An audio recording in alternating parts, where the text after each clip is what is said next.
In this video, we'll look at the step-by-step process of buying a house for the first time and how long does it take. That's starting right now.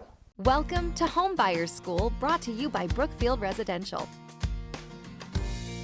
Hi everyone, I'm Carl. Welcome to another Homebuyer School video, a channel where you get the latest strategy, tactics, and tips from home buying experts. And remember, if this is your first time on this channel and you want to get the latest strategies from the experts, hit the subscription button below, hit the little notification bell so you don't miss anything.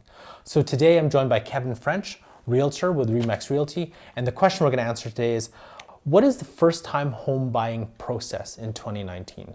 So Kevin, today, if I was a first-time home buyer, what is the steps I would need to take to actually on the path to home ownership? First step is going to be meet with a lender and understand your affordability. So what range within you're shopping within.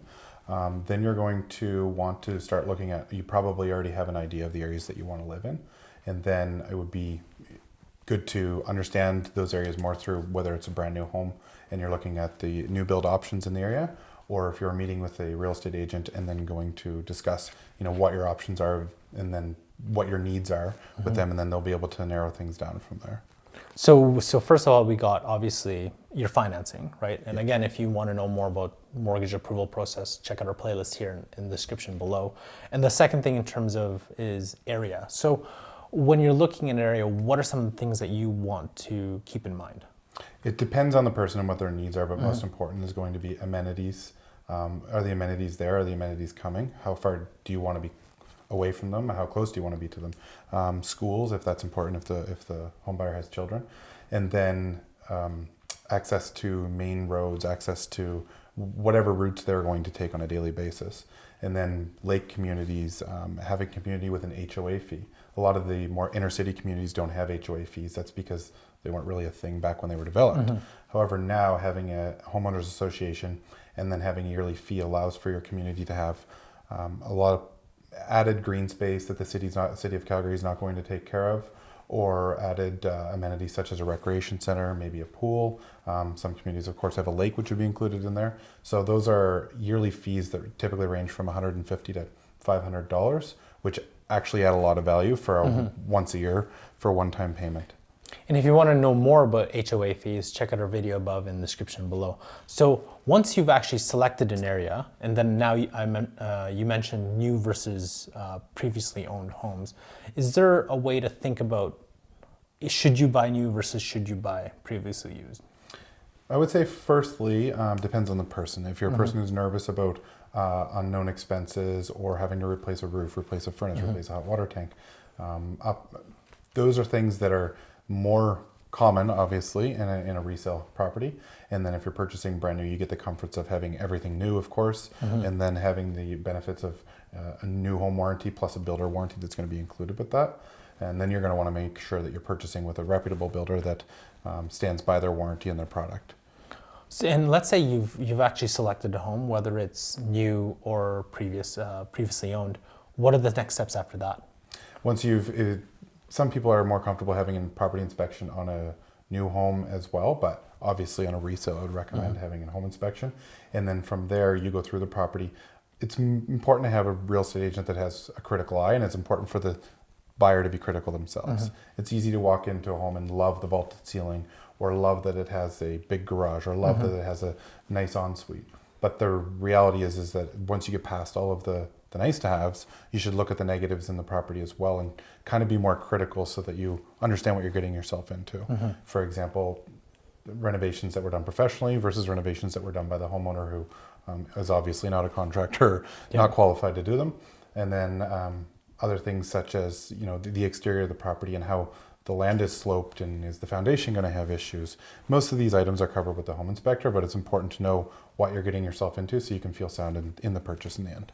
And if you were to purchase a brand new home, what are some of the things in terms of upgrades that you would be thinking of too? Because I'm sure the home builders would probably want you to, include a whole bunch of other things and whether you could afford it or not, right? Yeah.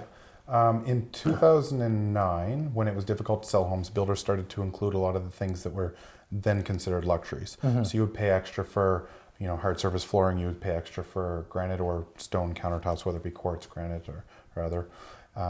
and then tile flooring, things like that. In 2009, when it was more difficult to sell homes, those things started to get thrown in as a bonus to incentivize people to buy homes. Ever since then, in newer communities, it's almost become a standard. So having hard surface flooring in the main areas, whether it's laminate, luxury vinyl plank, or hardwood, having tile in the entryways and in the bathrooms, and then having stone at least in the kitchen at the bare minimum, and then throughout the rest of the home is key. From there, I would be careful with what you spend your money upgrading. If you wanted to do knockdown ceiling versus popcorn, it's not going to get you more money in the end when you go to sell your property. Those are nice to have. Hot water on demand, paying to have the landscaping above and beyond just sod, depends on, of course, the price point of the property. But typically there's a lot of things that you can spend money on that you should know going into it that you're spending it for your own use and not for a resale return when you ultimately sell the property. So once you've actually selected a home, done the property inspection or inspected it yourself, gone through the positive negatives, and you want to make, let's say, the offer on the house, what are the steps after that? So you would typically be working with an agent. The agent will should go through the comparable sales with you, so you have a better understanding of what properties in the area that are comparable are selling for. Got it. So that you can understand that this is a reasonable price to offer. They would typically advise you on what to offer, and then you'd have a few conditions, typically financing and property inspection. There might be special conditions if you're purchasing a condo that the pet is approved, or multiple pets, or if you're purchasing, and then any condo, typically you would have a condo document review as well. In newer homes, that's pretty straightforward because there typically isn't many documents to review, except for the bylaws. But if you're purchasing a resale one, you're certainly going to want to understand the financial health of the building, to make sure that there's no upcoming special assessments or surprises, and then to make sure that you know what's planned for the building. Are the windows being replaced? Is the siding getting repainted? Things like that that are going to impact how you live in the building. And then, and what is the step to actually, once you've made your offer, what are the steps after that? Once the offer is made and hopefully accepted, then you'd have a conditional period, which is typically about 10 days. In that time, if you're purchasing a condo, the seller would provide you with the condo documents, typically, unless it's a foreclosure. And then you would get the condo documents reviewed by a professional reviewer, unless you're comfortable reviewing them yourself. And then we'd have the financing conditions. So as soon as the offers are accepted, that would be sent to the lender, and then they would get working on the file. And then during that 10-day period, you would also do your home inspection.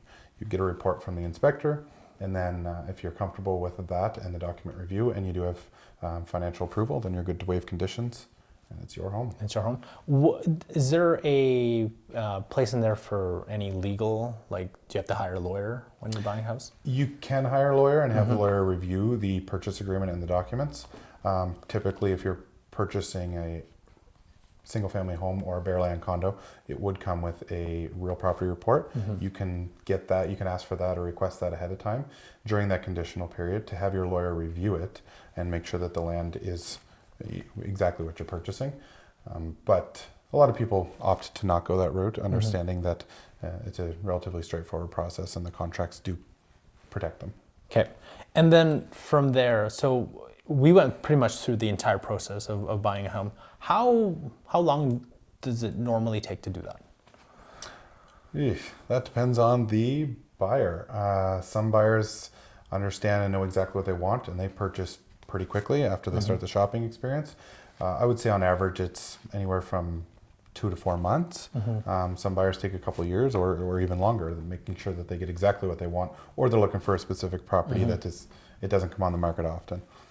But if you are purchasing and within that 2 to 4 month time frame, I think it's important to look at more options than less, because when you move into the property and you ultimately take possession, you want to make sure that you're comfortable with it, and you never want to have buyer's remorse and feel that you didn't see another option that may have worked better for you. And the more that you see, the more that you become an expert yourself in the market, and the more you understand that it is the right purchase when you ultimately do make it. Perfect. Do you have anything else to add in terms of the actual first-time home buying process?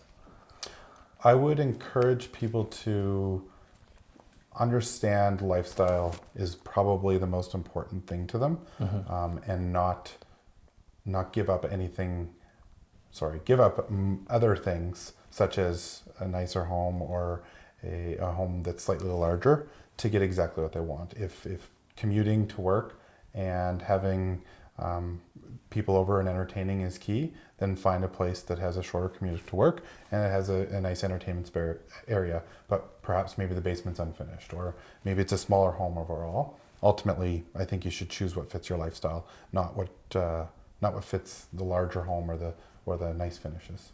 Great. So the question of the day I have for you is, what part of the home buying process, whether you heard it today or your experience, did you find most challenging and why? Let us know in the comments section below. And if you want to know more first-time home buyer tips, watch this video here, as well as other home buying videos right here.